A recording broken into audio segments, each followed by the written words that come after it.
tätä leikkuria käytetään, niin tosissaan tässä on istuttavaa, että tää toimii. Tässä on kytkimet siihen. Leikkurinuppi alhaalla. Jos tää on kylmä tää moottori, niin tietysti ryyppy päälle, mutta nyt ei ole kylmä, niin suoraan tosta vaan sitten käyntiin. Ja tää toimii sillä, että nämä vivut vedetään tästä näin. Nyt tää liikkuu. Tää on sitten käyntiin. Ja tää voi tätä vähän taaksemaan toista eteenpäin pyörii paljon.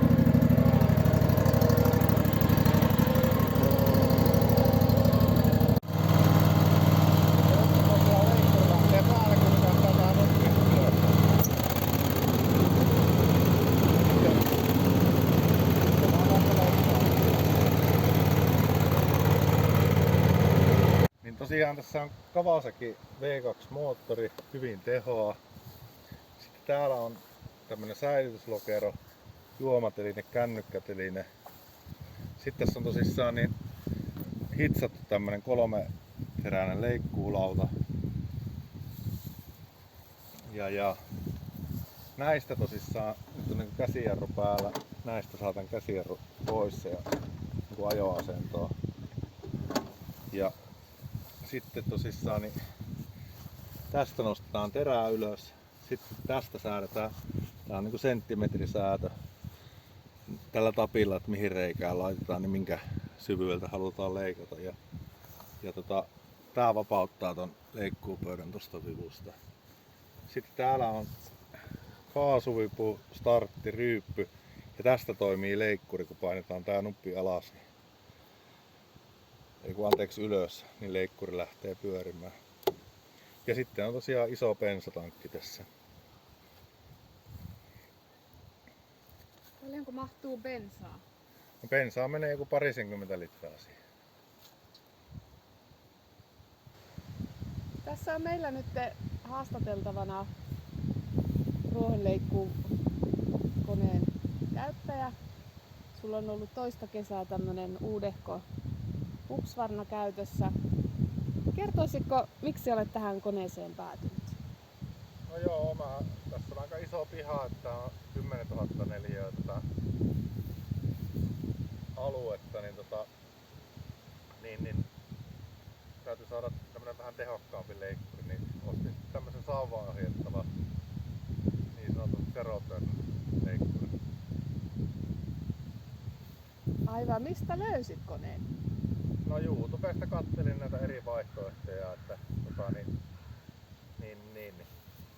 vaikutti, että nämä on nopeampia ja tehokkaampia kuin nämä linkkumallit ja traktorimallin leikkurit.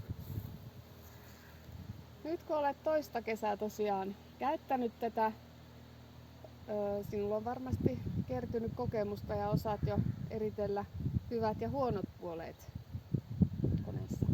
No joo, no kyllä tää tietysti nopeahan tää on leikata, että verrattuna niin oikeastaan muihin leikkurimalleihin, että niin hyvinä puolina tää tehokkuus teimme koko kesä tässä leikatessa ja sitten huonoina puolina tietenkin, että bensaa menee aika reippaasti. Että...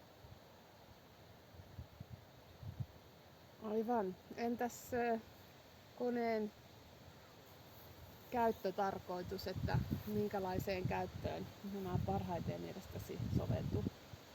No tämmöisiin tietysti isoihin pihoihin niin kuin tässäkin, että missä on niin tämmöistä nurmikenttää paljon, että eihän tää mihinkään hirveän ahtaisiin puutarhoihin sovi tää leikkuu. Leikkuuleveyshän on jo pelkästään niin kuin 48 tuumaa, että se on metri 20 senttiä tuo leikkuuleveys. Entä omat kokemukset tästä? No kyllähän tää kaikin puolin niin tähän hommaan on sopinut, että jonkun verran tietysti se on aika ronski kone, että esimerkiksi tuossa yhden rappusen rikoin kun tää osuu siihen, että se sitten jos se kolahtaa niin rappunen hajoaa sitä. Tarkoitatko, että on liian kova vauhtinen? Ei ole liian kova vauhti, vaan kone on niinku metallia, että se rikkoo, jos siihen joku tulee tielle, niin se kyllä hajoaa. Mutta kone ei rikkoontunut. Kone ei mene rikki, joo. No se on hyvä. Käyttöikäähän voi tietenkin pidentää huoltamalla säännöllisesti konetta, niin minkälaisia huoltoja olet tähän tehnyt?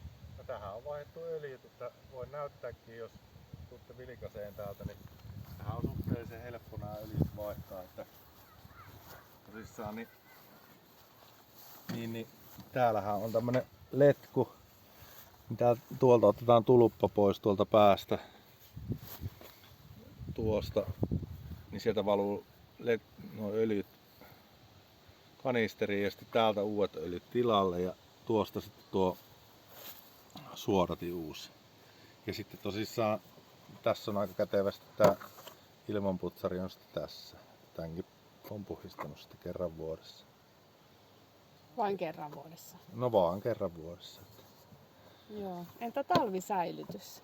No sehän tarvii tietenkin paikan sitten, että eihän tää mikään lumihankeen voi jättää. Että katoa alle. Katoksen. Niin ja akku on irrotettava, että se ei oikeastaan muuta. No kiitos tästä haastattelusta ja mukava oli kuulla, että olet tyytyväinen tähän koneeseen. No joo. No kiitos.